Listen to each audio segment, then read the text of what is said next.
As with other important events in history, Operation Overlord and the fall of Japan have their important legacies that last to this day and important individuals that were critical towards their respective outcomes.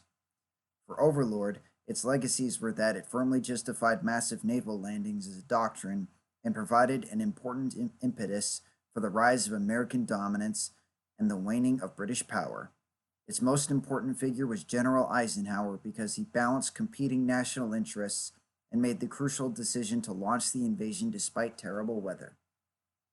For the fall of Japan, its key legacies were preventing a Soviet presence in Japan itself and preventing further damage and loss of life so that the nation could rise again as an economic power later on.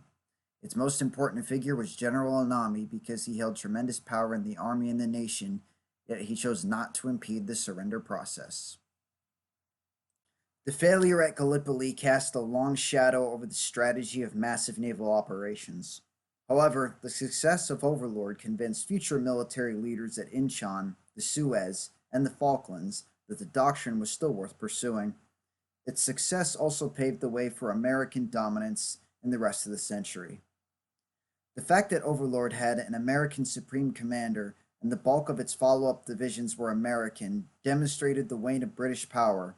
From then on, America would be the preeminent power in the Western world, and the British would struggle to obtain their interests in future events like the one in Suez in 1956. The aforementioned Supreme Commander also happened to be the most important figure in the events that transpired.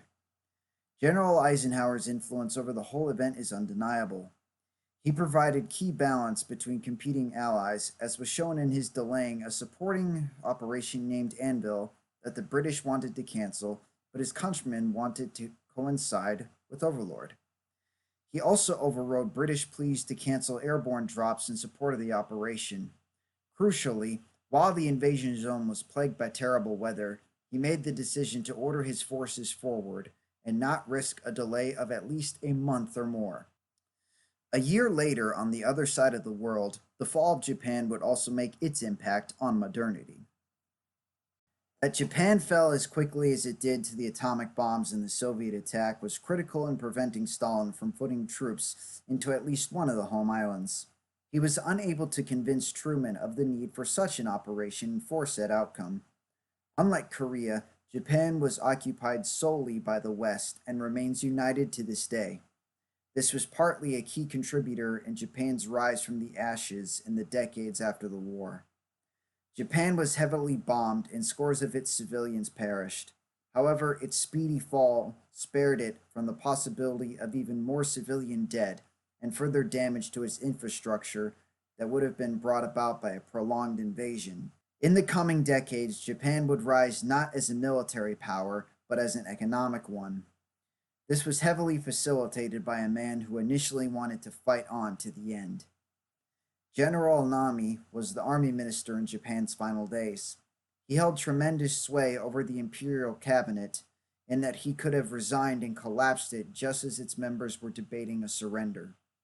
He also held sway over radical army officers that would gleefully have attempted a coup against the government, like they had done in the past, had he given the order.